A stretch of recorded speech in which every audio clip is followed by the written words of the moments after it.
Assalamu alaikum wa rahmatullahi wa barakatuhu. You're listening to the What's Happening Muslim show brought to you by the Islamic Vibes podcast, and I'm your host, Majid. The Islamic Vibes podcast is available on all popular podcast platforms and on my Path to Revival YouTube channel. If you find our content beneficial, then please share with your family and friends. And it goes without saying, please don't forget to subscribe and follow the Islamic Vibes podcast. Okay, on to today's show. I'm joined by my co-hosts, Rash and JK. Assalamu alaikum, guys. Walaikum salam. Walaikum salam. I hope you guys are doing well. All good, thanks. Good. Brilliant. Okay, first of all, I do have to apologize to our listeners because it's been about 2 weeks since the last episode. It's been a bit of a hectic couple of weeks for me. I've not been well as well. So you may sense it in my voice, but, you know, that's why I've got the dream team, the A-team with me, inshallah, to make up wherever it may be needed. Okay, so guys, today's topic, as you guys know, is going to be an explosive one. And if we look at the past couple of weeks, there's one issue that's standing out, certainly in the news at the moment, and that's the issue to do with the Yorkshire County Cricket Club and the accusation made by cricketer Azeem Rafiq.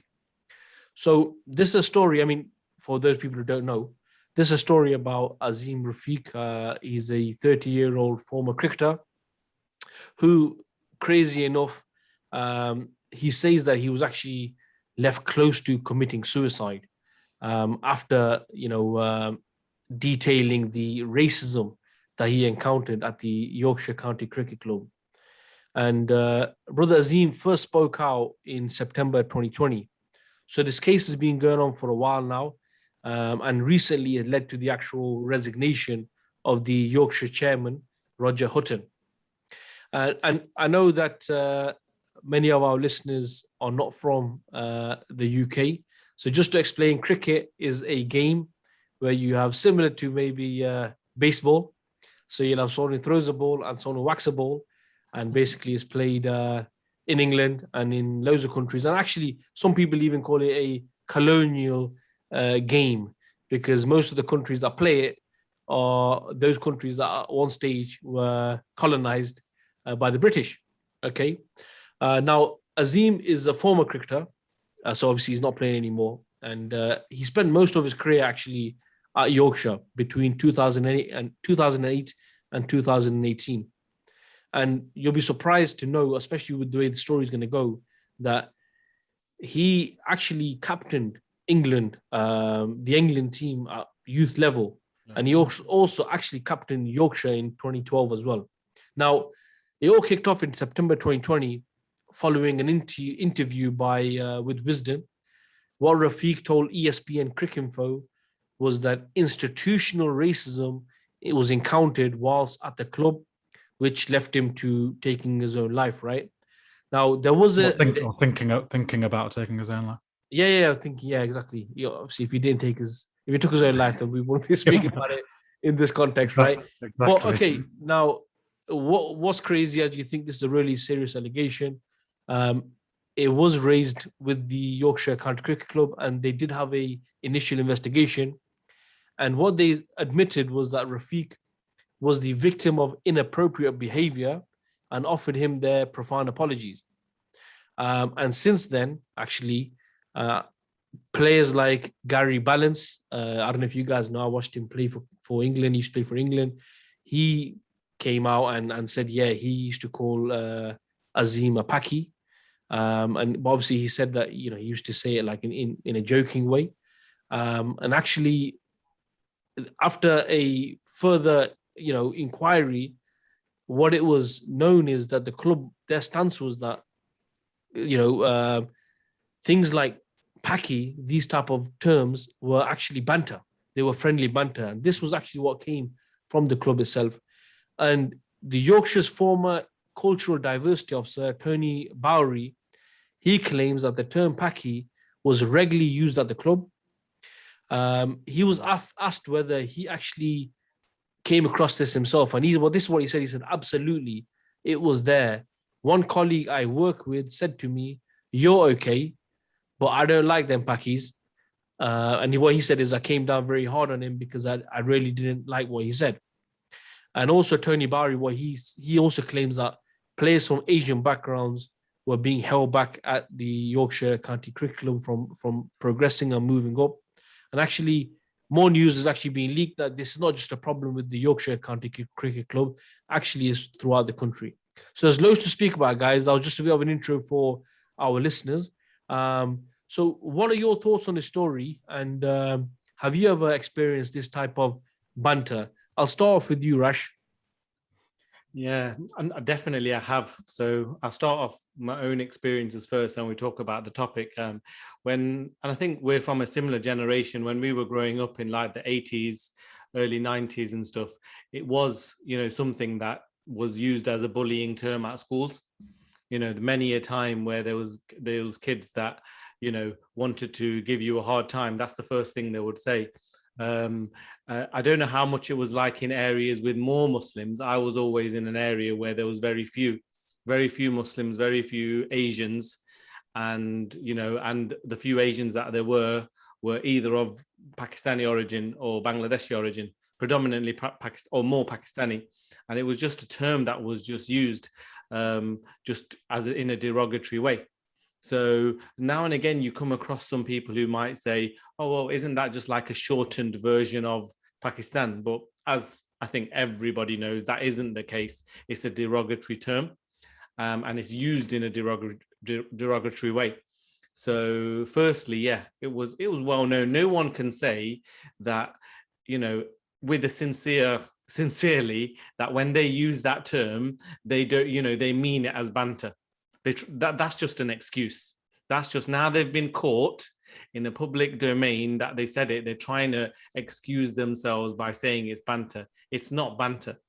The only time I could argue that you do get an element of banter using that word is you sometimes get, like, for instance, Pakistanis brothers together calling one another that. Now and again, you get that type of banter, but that's different if both people come from that place. But to be fair, from an Islamic standpoint, anything like that we should avoid anyway. So in that respect, I did see it. And then I also heard that it was more prevalent in sport. And the background for that is if you got involved in any local clubs. So for instance, if a local football club, local cricket club, most of them were organized by middle-aged white guys. And I'm saying that, and I think that's the other thing people don't appreciate. You can say white guy, black guy, and you can not mean it in a derogatory way. Whereas if you say the P word, because of its previous connotations, it comes across, it is derogatory. But anyway, that put aside, most of the clubs, different sporting clubs locally, were run by usually white people, and it was always very difficult for any Asian, any black person to go into that club and not face racism. And the funny thing is, we think it's an issue back in the 80s, 90s, but it's an issue to this day. You still hear it and people still put up with it. Even this very weekend, I was talking to my nephew, and he's saying it's still prevalent now. Not in every club, because there's more diversification in clubs. When a club's got more, mixture of colored and non-colored, then it's not as big an issue. But you now and again come up against teams whoever manages that team, they're all white, and therefore they're very, anti-black. And he's come across that firsthand. And I suspect there even might be some clubs that have been set up to oppose that, and then they only have more black people in it. So you do see a little bit the other way. So yeah, so just to answer your question, I think we do see it, and I certainly grew up with it around me. It was made life difficult, but you kind of learned to put up with it. It wasn't something you went and told a teacher about, or even your parents. We kind of just went, well, it's part of growing up, and you just put up with it. But not everybody was able to put up with it in the same way, and I'm sure some people are scarred from it till this day. Yeah. What do you think, JK? Me and Yes. Rash are a bit old school, innit? I want to hear about you as well. Yeah, I'd say my experience is slightly different because I think your guys' generations, you guys were coming at a time where the first generation were just coming to the UK. You had the Bradford riots. You had a background of hostility and hatred towards Asians, and there was this kind of, you could call it, it was far right, but also just generally it's more widespread. The hate of the Pakistanis taking over and the Asians coming and where they come from, why don't they go back to where they came from, and all of this kind of language is very There was loaded. much more ignorance then. Massively. And I'm not saying we didn't, we understood that, we saw it when we were much younger, but I'd say as we were growing up, it probably died down slightly. I wouldn't say it was as severe as you guys probably had it. But what I would say is my experience of it was there was, you did get the occasional person use the P word. And even if they didn't, there was the other type of racism, more subtle, probably didn't say it directly, but there was hate. You had that. And that's why even at school, when I was at school, it was a natural tendency for the Asians to stick together and the whites to stick together. And it was natural tendency. And that's because there was a natural feeling towards, I'd rather be with my own because of that hostility. There wasn't much of a mix. There was a little bit, but you just didn't mix with other colors. And that's not a coincidence. It's because of that kind of hostility. And then I think the other thing is, as Rash said, that when you look at like sports, especially in the UK, you'll see that Asians haven't really made it in sports, even though there's many UK Asians, right? There's loads. But when it comes to football, cricket is a bit different because of the fact that the countries are, I'll do well at the sport. But even if you look at county cricket, there's not many Asians. Probably now there is more, but back in the day, there weren't that many. So I think you're right in that it still exists. It's probably not as pronounced. It's still a bit more subtle. But what I would say, it's not related to kind of being called a Paki or that. But after 9/11, it increased again, and we had it directly. Me and Rash, we lived in a basically predominantly white area. So you definitely got looks. You got people shouting out the cars, shouting the P word, basically shouting terrorist, whatever. So racism is still rife in this society. You often require triggers, and it kind of comes back to light. So I'd say I still experienced it, but probably not as much as you guys.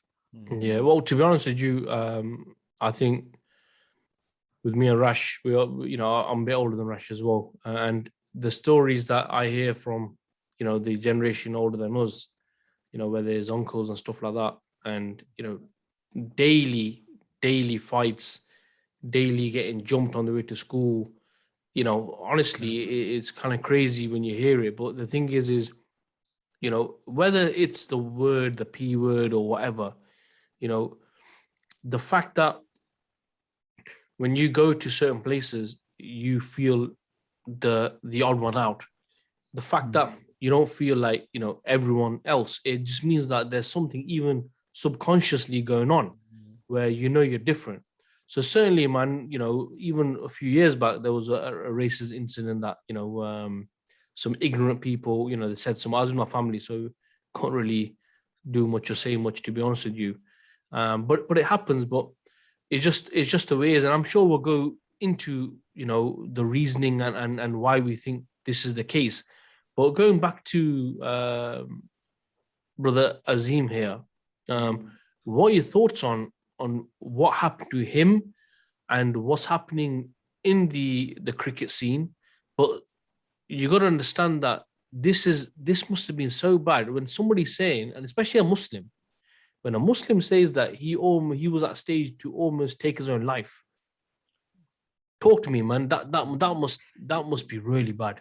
And that's the bit that when people who visit it in the media probably aren't getting the full story, because the media is just highlighting that he got, banter and he got this P word thrown at him. So from a media point of view, if you read the mainstream media, it appears as if the guy is quite, he's too sensitive. Someone said the P word and suddenly he's just like, broken down, crying and stuff.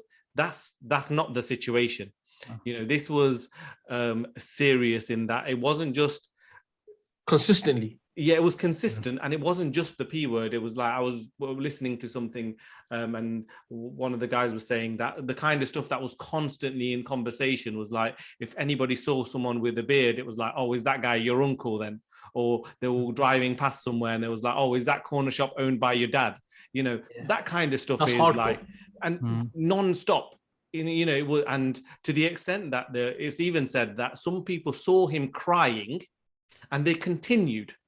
So it wasn't even that they thought, you know, sometimes like you go, oh, you just deal with it. And like you said, we've faced it. So when you just go, oh, I don't care what you're saying, and just move on, then you think that person just can take it. And then that's what people are saying. But if you see someone break down crying, part of you must think, you know what, I've gone too far. You know, I've gone too far. And the fact that they saw that and they still continued, and also on top of that, the club itself didn't do anything about it. Yeah. And the fact that even the ECB, you know, what did they even really do about it until it went mainstream? And the fact that they, you know, the case was heard internally, and like you say, publicly, they released the fact that this is just banter. Yeah. What level of institutional racism do you have to have for you to just think you're going to get away with going out and saying, oh yeah, we said this, it was rife, but it was just banter? How racist do you even need to be to think that's okay? But that's the point, right? Just to add to your point, is that this isn't a one-off issue, and it also isn't a case where, you know, they're trying to say like what's called, I can't remember his first name, Vaughan, you know, the ex-England captain. Michael Vaughan. Michael Vaughan, and you had Gary Balance. It's like, and also I even read somewhere where it was trying to say, well, this guy said a few things back, and this guy said a few things. Like, they're trying to make it individuals, but what he said blatantly in the first interview to Cricinfo, he said institutional racism. Yeah, and that's your point. That's your point, that all of this never happened in isolation. It happened in front of people. Well, the England captain, Michael Vaughan, again, it's alleged, so we don't know if it was said, but again, we know things are far worse in the detail than the things that are being published. Apparently, Michael Vaughan even was saying, look, we're getting inundated with these packies in our clubs. We need to do something about it. We need to reduce the number of them. There's too many of them. And you might go, okay, you know, there's no proof that he said that, but we see that in society. You see that commonly people go, oh yeah, we're being taken over by the, you know, Muslims, we're being taken over by people from abroad, these foreigners. The fact that in 2021 or in 2020, Brexit happened off the back of, you know, people being basically anti-immigration and things like that, you know that that's an issue in society. Yeah, absolutely. You know, the whole Brexit vote is basically a racist vote. Yeah. And I know, okay, I'm not saying everybody who voted Brexit is racist, but it's got that undertone to it.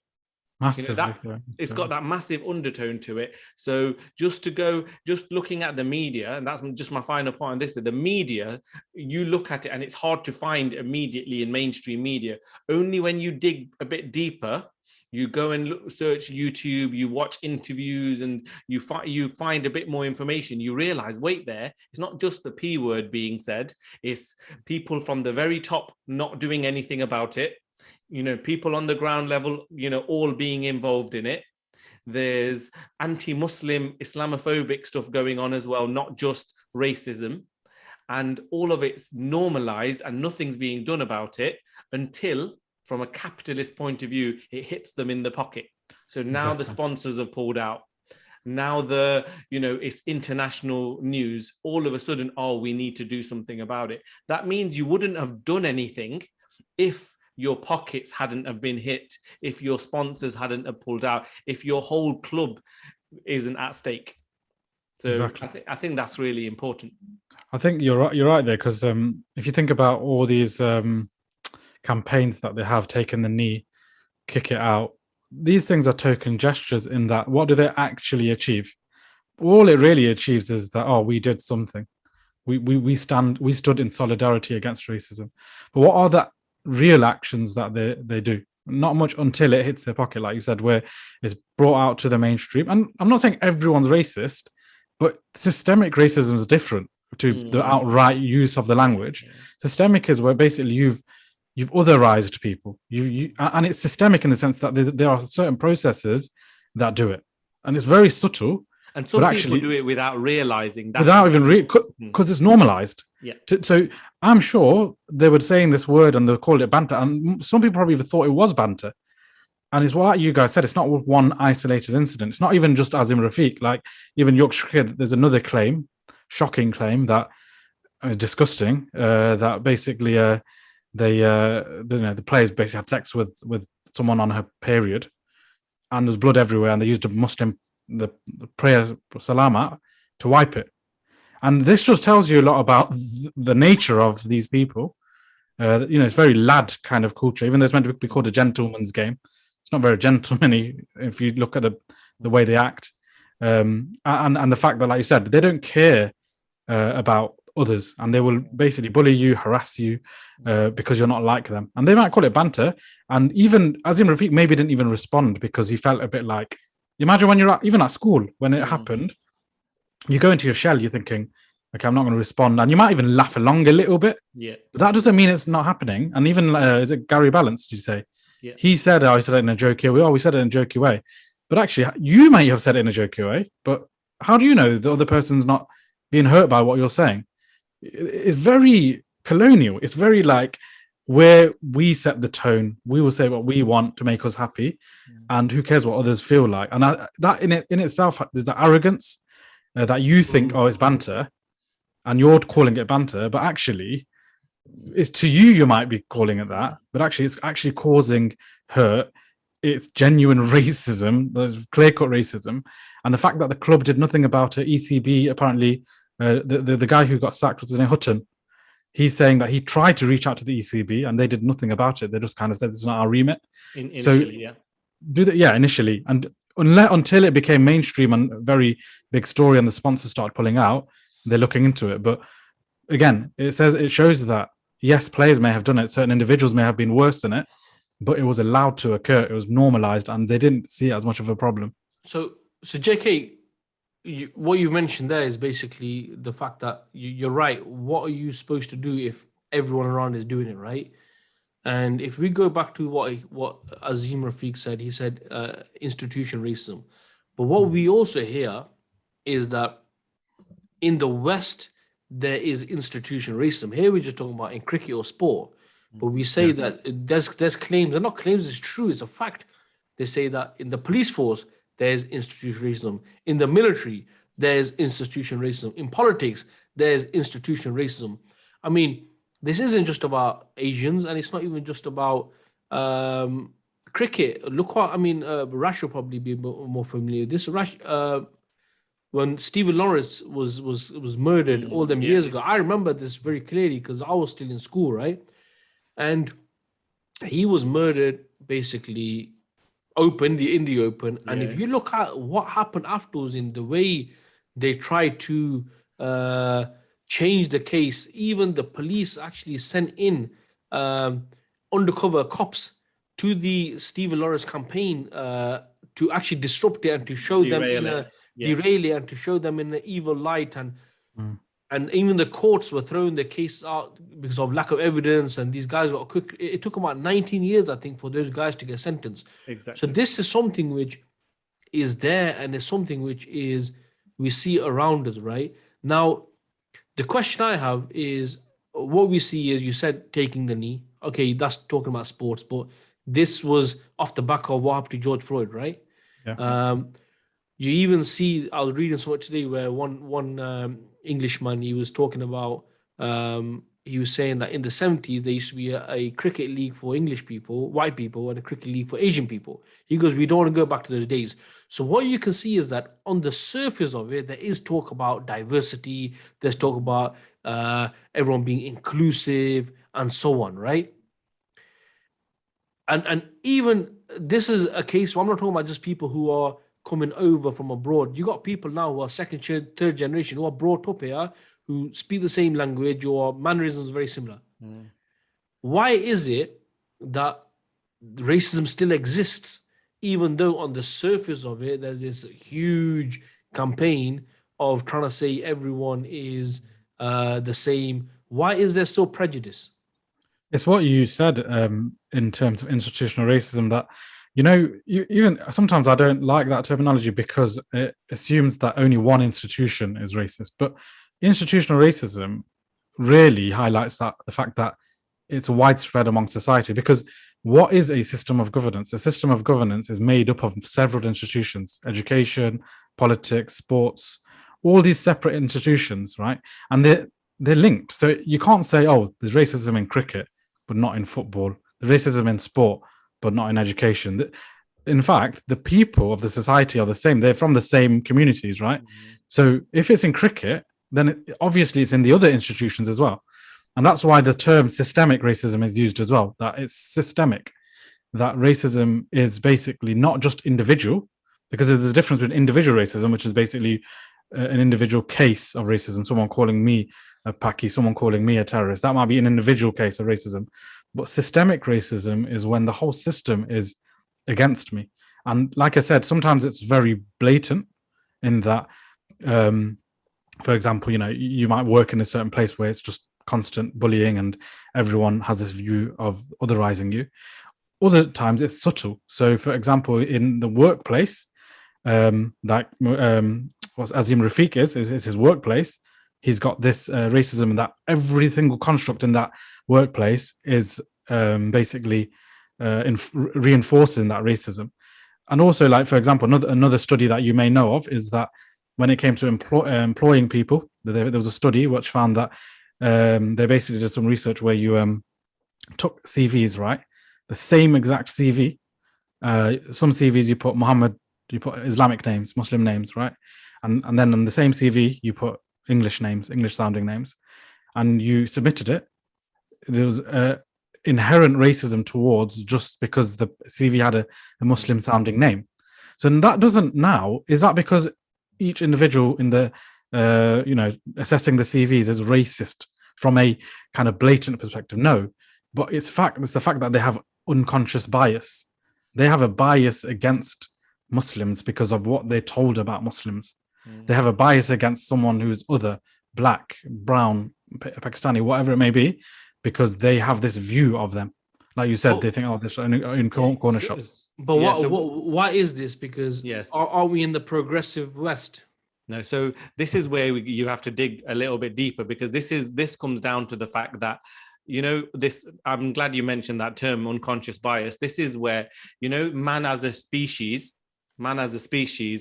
has a criteria to live by. Yeah, by default, what happens is, man, if you don't give them a criteria, they just are they can be animalistic in that they just live by what benefits them and what harms them. And what you end up having is that you create tribes, and you can go back in history, you see tribes from a certain area come together. Then you see people of a certain nation come together. Then you have issues in terms of, the battle between the sexes, as they say. So there's like the stronger sex is the man, and therefore the man, given the opportunity, oppresses the woman. Or you might have, like you say, the colonialists, who were the ones in power, who are now oppressing the colonized because they're the ones weaker, or the ones who have weapons and guns colonizing and oppressing those who don't have military equipment and things like that. So historically, you look across the history of human kind and man, you always see that there is conflict between the ones that are in the position of power versus the ones that are not. So superior versus inferior. And historically, we see that happened where the white man was superior and the black man was like the slave. And that we see in human history. Yeah. And we see that. But then the only way you get rid of that is you have to give people a certain criteria. So what in the Western world, what they're trying to do is give people kind of a liberal criteria. Yeah. So this is why racism has existed throughout time, even and before we get into the Islamic side of things, it just in mankind, and even Christianity and other religions, and in general, how people have progressed over, centuries and millennia. You see that there's this conflict, and the only time those things even remotely try to be solved is when you have some kind of a criteria. So they're pushing forward this idea of a, liberal, egalitarian type of criteria where everybody's equal. But the fact that there is still people with power and there's still people with less power, what inevitably happens is that clash continues. Yeah, you use profit and stuff like that. Nowadays, a company cannot be openly racist because no one will buy their products. Yeah. If Nike or Adidas or someone come out and they do something racist, people will boycott their product.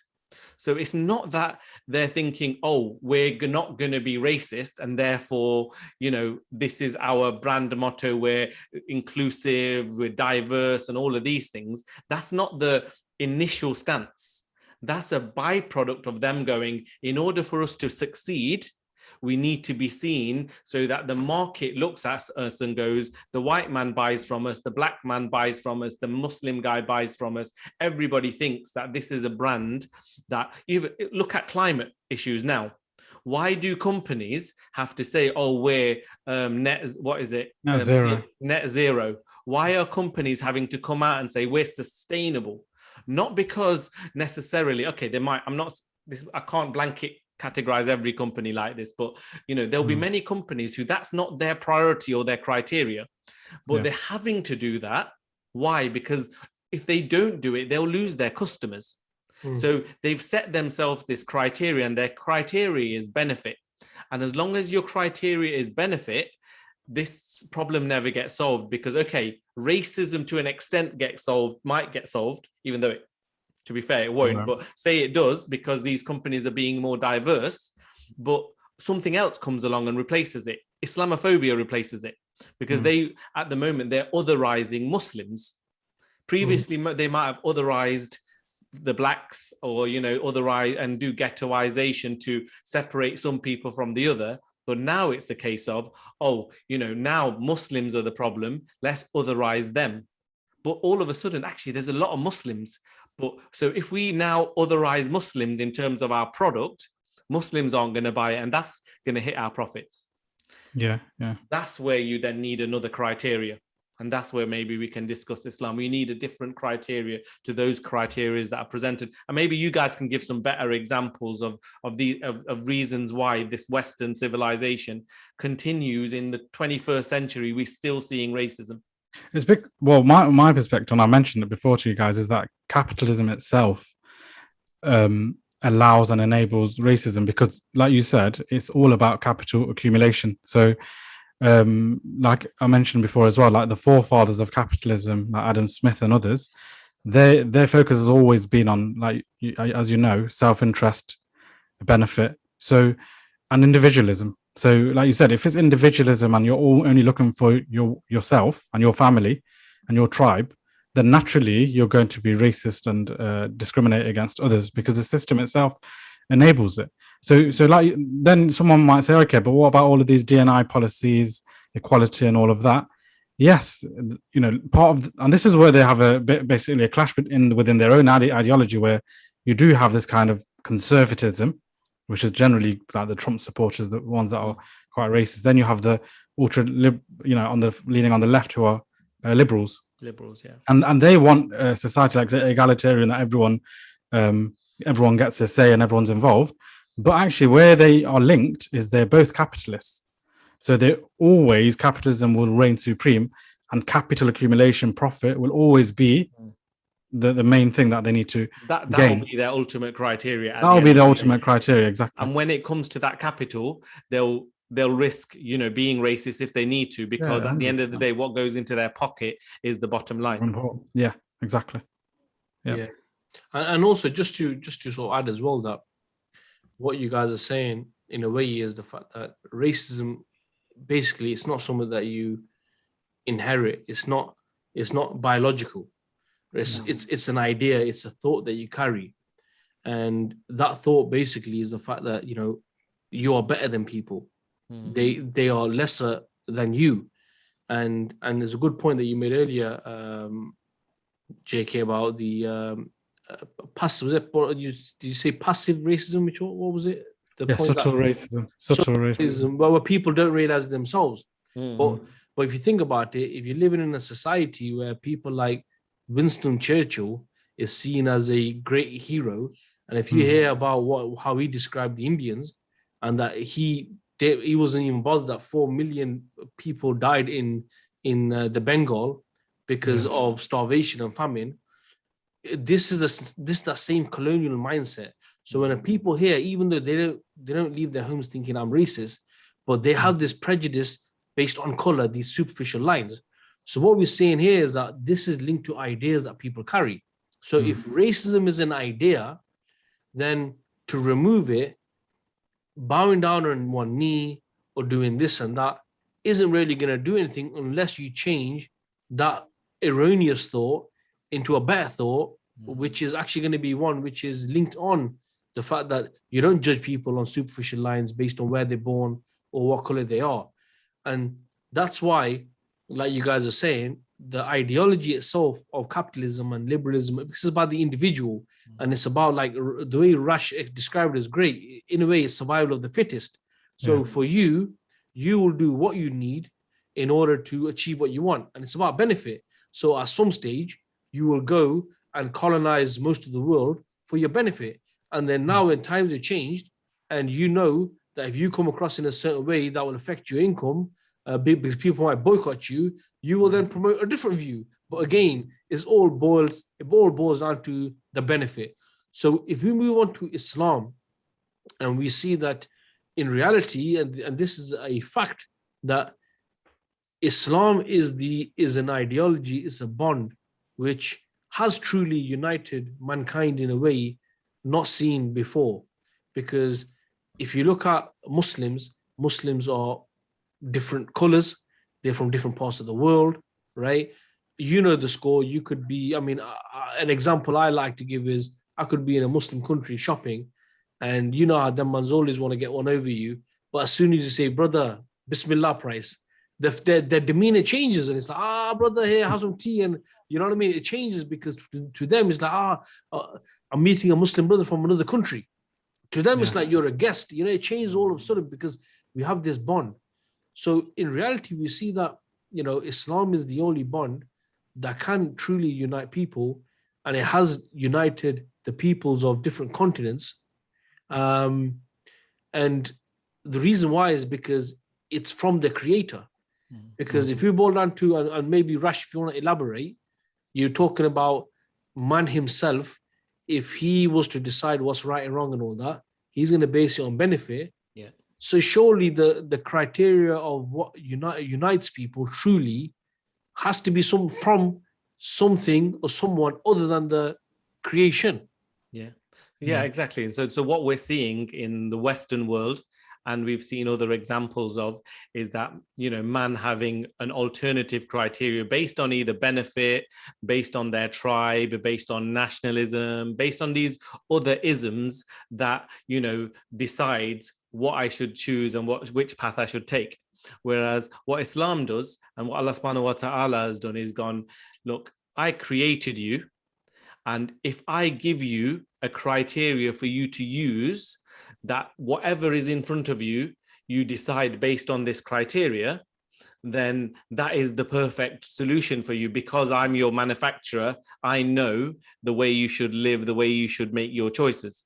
So we know Islam does that for us on this issue. It says to us that the color of your skin doesn't differentiate you. What your level of your piety decides, who is higher in status and who is lower in status. The more good deeds you do, the better you are in terms of pleasing Allah subhanahu wa ta'ala and not displeasing him. That decides your level, not the color of your skin. So, and one point just to add there, Rash, even that deciding factor is only known by Allah. Already known, yeah, exactly. No, sorry, it's only known by Allah. Only known, yeah. Because I can't say, you know what, I'm closer to Allah than you, I'm better than you in that respect. Exactly. You don't know. It's all because remember, it's in the sight of Allah. We don't know that. We don't know that. So that's been defined for us, and that's something we are all taught. Or, however, it's something we should all be taught. Our issue today is, sadly, and I think this is important, is that whilst Islam innately solves racism, whilst Islam has the solution to racism, we're seeing a lot of racism amongst Muslims, sadly. You see, so someone comes on and listens to shows like this and goes, all these Muslims ever talk about is Islam solves racism. Well, you know, I've seen lots of racism amongst Muslims.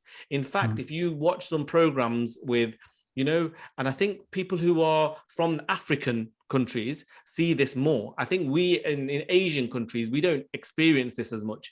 You know, African Muslims, you know, people who are, you know, if they call us brown, so people who are black, they experience this, that they will say that, you know what, I became Muslim and everybody told me these stories of Islam is not racist. But you know what, I've experienced as much racism with Muslims as I have with non-Muslims. You hear that quite a lot, bro. You hear it. And this is the issue, is what we've done is the fact that this criteria is, again, the institution word and systemic word, you can use in a positive way as well. We've used it in a negative way because we're saying there's institutional and systemic racism, yeah? At the same time, how do you create institutional and systemic correct criteria? What you do is you make sure the academic system teaches Islam in a way where everybody recognizes color isn't something that differentiates you, yeah? The media pushes it. So what we see is we've seen the media actually pushes racism, you know, the Brexit and all of these things. So politicians push racism. The media pushes racism. Hollywood pushes racism. You know, okay, so maybe racism has decreased a little bit now in the media, but they've replaced that with anti-Islam. So there's always an otherization in these. Whereas in Islam, what you do is when Islam is correctly implemented, what you see is the academic system from children. Academics is not just about maths, English, science, and these things. It's teaching the Quran. So you build Muslims that personify the Quran. Then you have these children coming out of school. Then you have the media. Then you have the politics. You have the governance. You have the social system. You have the economic system. You know, if all of these things push, why am I even mentioning economic system, you might think? But you know, it's if you go into America, the economic system is racist. You know, buying a house, a black person puts an application in and a white person puts an application in, and the white person gets the house. Yeah. So we might think, oh, it's different. It's economy. It doesn't matter. If all of your systems are racist, racism is intertwined with everything. Whereas in Islam, it says, no, that's not how it works. Your piety determines you. And actually, everybody has the equal opportunities. But at the same time, the sister has her rights. The man has his rights. The child has their rights. When you take those criteria from the creator himself, you create this kind of society that is the society that man can flourish in. Whereas what we're seeing today is a society where man is decaying in. I think that's such a powerful point, because if you think about it, it's easy for us to talk from a puristic Islamic perspective, but we have to qualify, like you said, that there is racism amongst Muslim communities. 100%. And I won't say Islam. Islam isn't racist. Obviously not. Muhammad Sallam was the one who eradicated racism straight up. And there's so many, Bilal we always use, but there's so many examples of Muhammad Sallam literally eradicating it in a society that was racist. But even the way I always view it when it comes to Islam, and I think it is really important we bring this out, is that it's the ideology of Islam and the system of Islam, when implemented properly, that will eradicate it. The Muslims and the people, some of them are not referring to Islam. So if you think about it, when it comes to parents not wanting their children to ever bring home not obviously you wouldn't bring home, it sounds like we go out and have dates and stuff, but you know, if their daughter wanted to marry a black man, they may refuse. Many parents in the Asian subcontinent would refuse. Because they might not be outwardly racist on a daily basis, but they have some inherent thoughts that are racist. Just want to add to that point, bro. A lot of that is actually influenced by living amongst Western people. 100%. Living amongst Western people, as well as watching Bollywood. These aren't Islamic. These don't teach us Islamic values. These teach us a cultural value, whether it be Western culture or kind of Hindu culture or like Just Indian take culture. imagine, take the media as an example. Sorry to interrupt. You No. might see that, like, if they were showing programs to our children, like even good programs have been whitewashed. So you see, exactly. like Musa alayhi salam, he's white in all their programs. Exactly. You see Isa alayhi salam, he's white in all their programs. Then, if we were to have programs that would reinforcing Islamic values, where an Arab marries their daughter off to a black person, all of a sudden that would reinforce positive. Positive reinforcement. Yeah, absolutely. We see the opposite. Sorry, yeah. So that's well, you may have seen, just linked to that, you may have seen a video where they're asking small children, they put in front of them dolls, a white doll and a black doll, and they ask them which one's a good doll, and they pick the white one. Which one's a bad doll? The black one. And even a black child, he is black. His parents are black. Everyone's black. He himself is asked, who's the good child? The white one. Who's the bad one? Black. Because it's pushed into them through cartoons, through the media. And the point I want to was trying to make is that when we say Islam solves racism and Islam solves all these other problems, we mean Islam as a system, as something that you refer to as Sharia. So even this problem with feminism, right? Just to link it and to show that we're being fair here, that we don't deny Muslim men may have abused women. And I don't want to get into exactly what they did, because sometimes actually the word abuse is defined differently by different people, right? We know certain things in a Muslim family is right for men and women. They'll call it abuse. So I'm not trying to go to their level, but what I'm trying to say is there are certain men that might abuse and hit their wives and be abusive to them. They're Muslim, right? But we don't then need to refer to feminism or Western liberalism to solve our problems. We still refer to Islam, because Islam Muhammad taught us how to treat women, how to have a healthy marriage. Likewise, when it comes to racism, even here, Muhammad gave us the example. Islam gave us the example of how a society should function. The fact that it doesn't matter what your color is. 1400 years ago, Muhammad in his last khutbah is giving us this message. The fact that he had a mother who breastfed him who was black. The fact that he had an adopted child, Zayd ibn Haritha, who was black. The fact that one of his closest companions, Bilal, was black.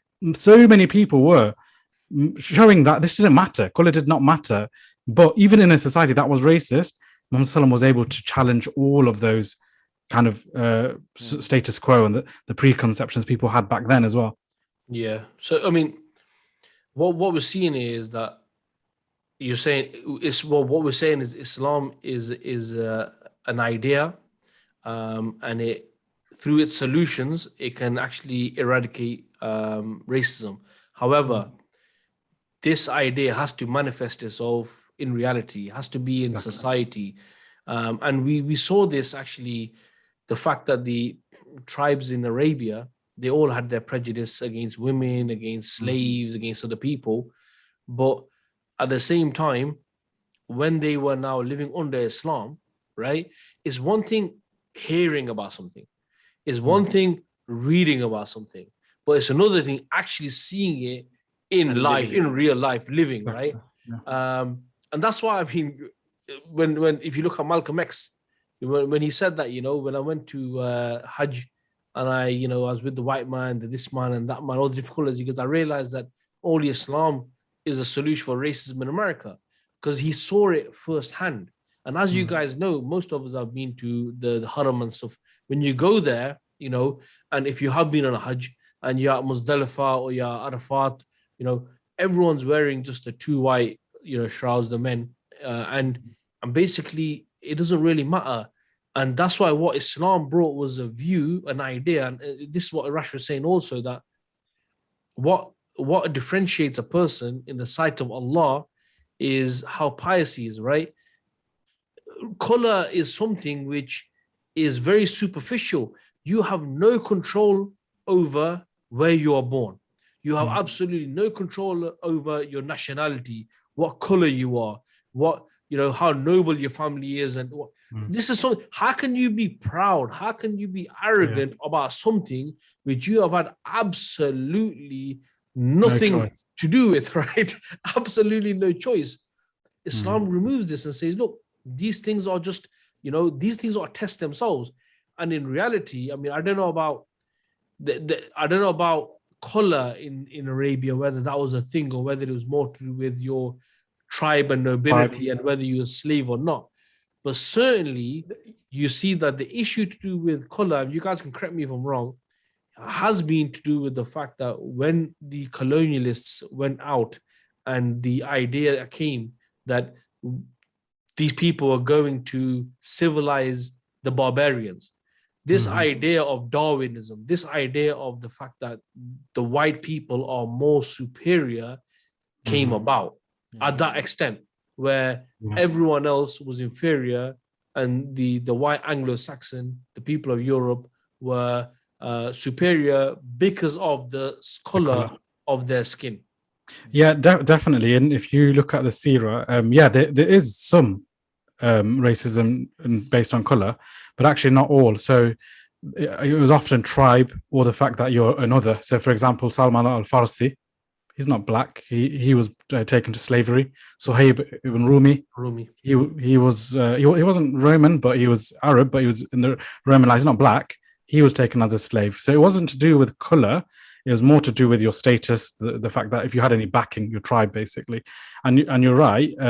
This view of the white man being more superior than any other colored man is predominantly a Western construct, a construct of the West when they started the slave trade. And I've said it before, the white man's burden is something they use as a justification back then. That the person who wrote the poem, The White Man's Burden, something Kipling, I forgot his first name now.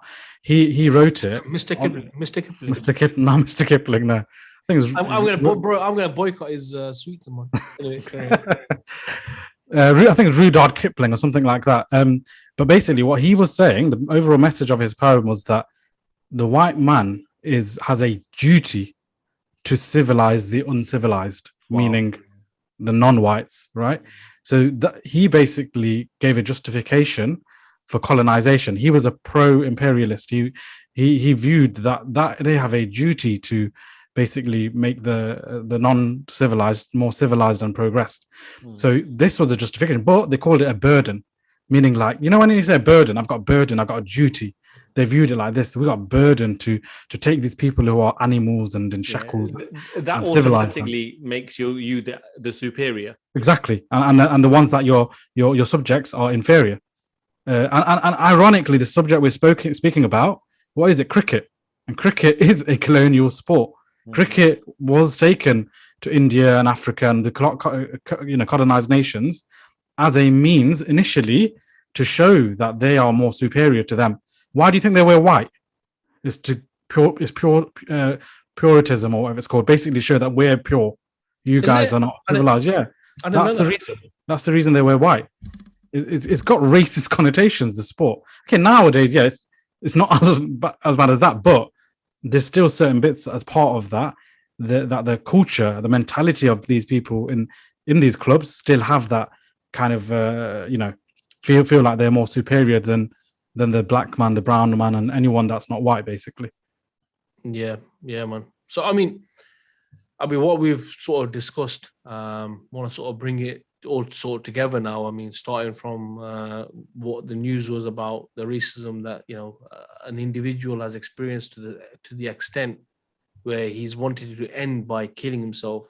This is something which I don't think any of us can know what depths of darkness that guy had plunged into.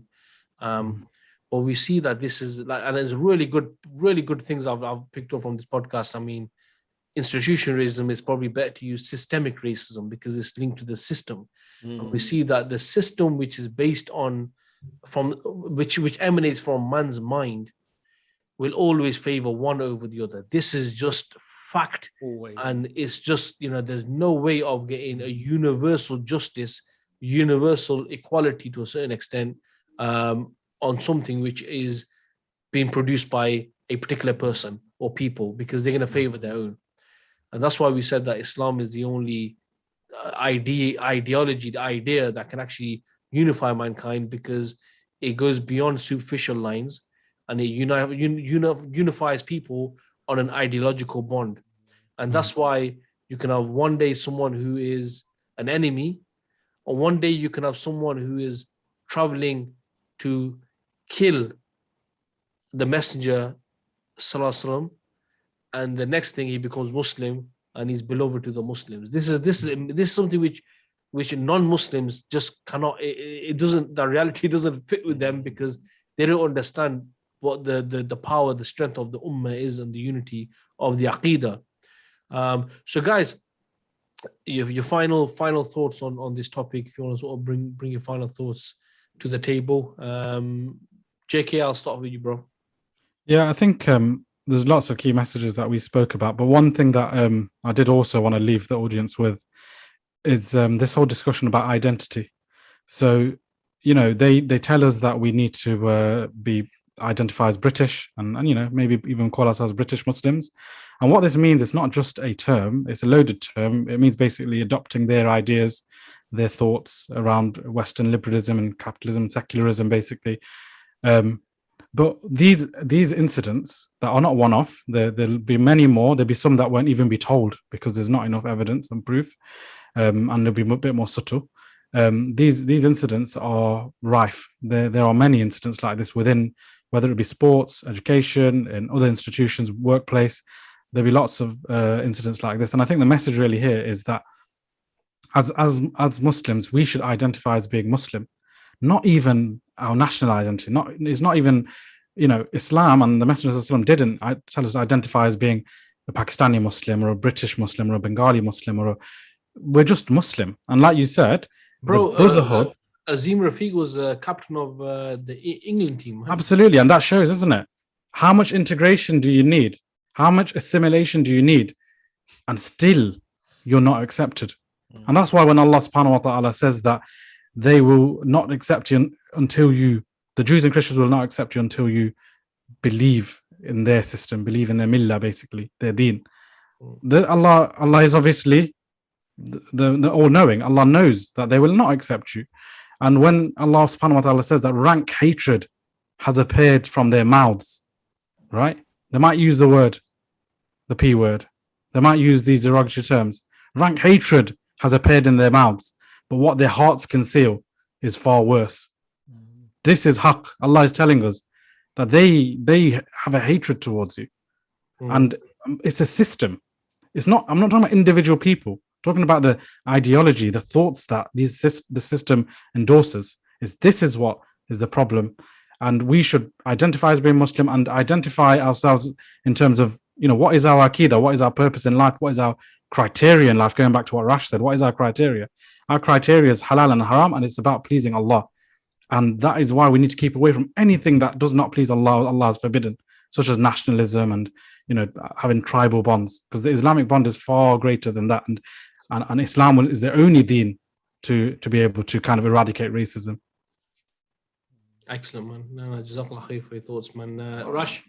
I'll just add a couple, because excellent points, really. I think what people need to be aware of is these kind of incidents that happen, if you look at them superficially, you might think things are going to get a bit better because, like I said earlier on, these major institutions, as they are supposed to conform to certain societal norms. So when these things like racism stuff come out, it will be the end of some of these clubs if they're found out to be racist. So on the outside, they need to get rid of it. On the outside, a product, a brand needs to make sure they're inclusive. But that doesn't mean it changes, as you said, Maj, earlier. That doesn't change people's thoughts. You need you need culturing. People need to change that idea to an idea that's not racist. Just because this type of racism is removed, the capitalism still enforces nationalism. Nationalism is still a type of, is still it breeds racism. It breeds racism, and it breeds the clash. If they say they're progressing, yet white supremacy is on the increase. Populism in Europe continues to increase. So their so-called civilization ideology is only making mankind go more into darkness. And again, only Islam, and we've seen it, history testifies to it, was able to bring mankind into the light. Our issue is today as Muslims, we as Muslims across the globe, even in Muslim lands, we're living under capitalism still, or we're living under not Islam. Yeah, and only when we live under Islam, these problems will systemically be solved. And yeah, and I think those are things we just need to be a bit more conscious of. Don't just assume just because suddenly these things are being spoken about, they're going to get solved. Like in America and in other countries, you know how the indigenous people are coming out going, you need to recognize that you guys treated us badly previously. Yeah. Or the other talk we did, or podcast we did about the Roman Catholic Church and pedophilia and stuff. The reason these things are coming out is in today's society, you can't openly do those things. But just because people are coming out and say, I want those things spoken about, the system that bred them is still there. You need to remove that whole system, replace it with a divine system, and only then will human beings be back flourishing like Allah subhanahu wa ta'ala designed for us. No, excellent points, bro. I just want to sort of reinforce the idea that JK did make earlier and just build on what you're saying, Raj, that we see racism in Muslim lands, Muslims behave in a racist way. That's not a reflection of Islam. That's a reflection of people who are Muslim but carry erroneous ideas. And if you're in a society which is purely reinforcing these ideas, then no matter who you are, you're going to be affected. And one sort of final thing I want to add to the conversation, which somewhere we didn't bring up, but I'll give you my personal experiences.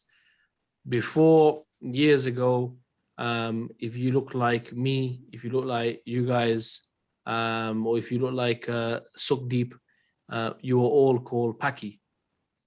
What I've seen in over time is the fact that now the racist people, or whoever, the people who are against people of color, immigrants and all, it's not about color anymore. Now it's about Islam and non-Islam. So what you're seeing is that now, for example, you'll even have people who are Sikhs being in the EDL and stuff like this. This is quite normal. Is because these people, they interacted. So at one point, they were all seen as foreign. And even though 110%, the deep-lying prejudice against people of color will definitely be there. However, nowadays, if a guy came, if a girl came in and said, a white girl, and she said, I'm going to marry a black guy or this guy, it would be, okay, not really the best choice, but it's fine. We'll see how it goes. But if it's a Muslim, it would be a no-go whatsoever, right? So this is just a reflection on the fact that now it is clearly an issue to do with Muslims and non-Muslims. So, okay, guys, inshallah ta'ala, what we'll do is we'll bring the podcast to a close. I'm going to be coughing very soon, so let's end this soon. Jazakallah khair for you guys, as usual, for coming on and contributing, and some excellent points today.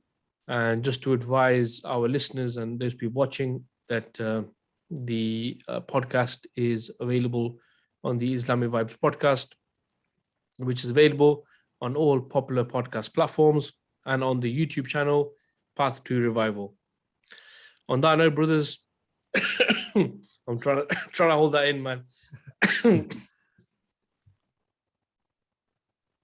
On that note, sorry if that's blowing someone's eardrums.